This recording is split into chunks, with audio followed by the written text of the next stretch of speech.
বিশেষ একটা তরকা ফোড়নে এই ডালের টেস্ট একদম দ্বিগুণ হয়ে যাবে। বানিয়ে ফেলুন সকালে বা রাতে রুটির সাথে এইভাবে মুসুর ডালের তরকা, খেতে ফার্স্ট ক্লাস লাগবে।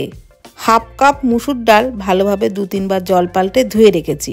এখানে নিয়েছি পেঁয়াজ কুচি, 1 চামচ মতো আদা কুচি আর 3টে কাঁচা লঙ্কা কুচি, একটা বড় সাইজের টমেটো কুচি আর ধনেপাতা, আর নিয়েছি 2টো ডিম। এইবার কড়াইয়ে 5 টেবিল চামচ সর্ষের তেলের মধ্যে দিয়ে দিলাম রসুন কুচি। প্রথমে রসুন কুচিটা দিয়ে একটু নাড়াচাড়া করে ভেজে নিলাম বেশ লালচে করে।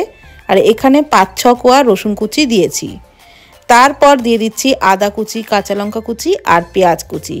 এগুলো দিয়েও একসাথে নাড়াচাড়া করে সমস্ত কিছু ভালো করে ভেজে নেব। সমস্ত কিছু বেশ লালচে করে ভেজে নেওয়া হয়ে গেলে দিয়ে দিচ্ছি টমেটো কুচি।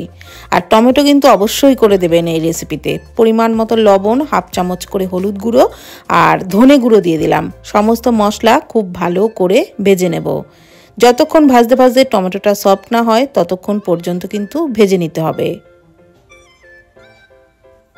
তো মিনিট খানেক মতন ভেজে নিয়েছি। টমেটো দেখুন একদম গলে গেছে, মশলাও কিন্তু ভেজে নেওয়া হয়ে গেছে। এখন আমি ধুয়ে রাখা মুসুর ডালটা দিয়ে দিলাম।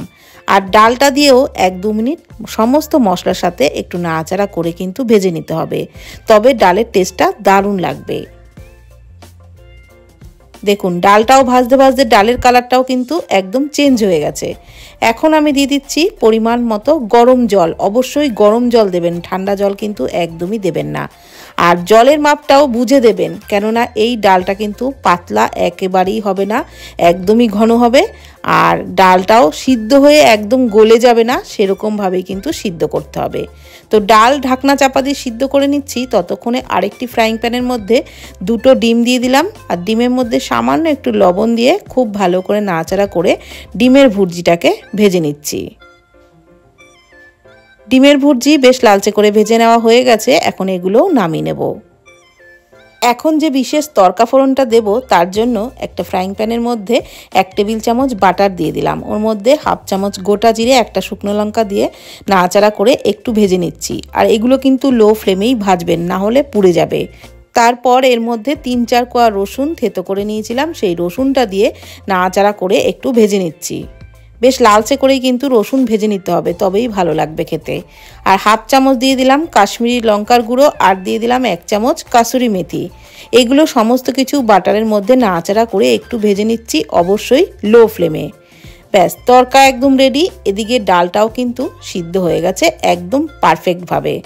দেখুন গোটা গোটা রয়েছে, অথচ কিন্তু ভালোভাবে সিদ্ধ হয়ে গেছে, একদম ঘেটে যায়নি। এই রকমভাবেই কিন্তু তরকার ডাল সিদ্ধ করতে হবে। এখন আমি ভেজে রাখা ডিমের ভুজিয়া দিয়ে দিলাম, আর যে তরকাটা বানিয়ে নিয়েছিলাম সেটাও দিয়ে দিলাম। নাড়াচাড়া করে ডালটাকে ওই 1 মিনিট মতো একটু ফুটিয়ে নেব, তাহলেই কিন্তু আমাদের মুসুর ডালের তরকা একদম রেডি হয়ে যাবে। তবে সবশেষে দিয়ে দিচ্ছি টেস্টটা আরও একটু ভালো লাগবার জন্য ধনেপাতা কুচি।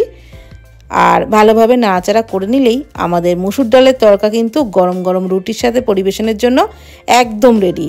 তাহলে সকালে কিংবা রাতে এইভাবে বানিয়ে ফেলুন রুটির সাথে মুসুর ডালের তরকা, খেতে অপূর্ব লাগবে। এর স্বাদ একদম মুখে লেগেই থাকবে, এটা এতটাই টেস্টি হয়। আর ভিডিওটি কেমন লাগলো প্লিজ কমেন্টের মাধ্যমে জানাবেন। আজকের মতো এই পর্যন্ত। ভালো থাকবেন, সুস্থ থাকবেন, ধন্যবাদ।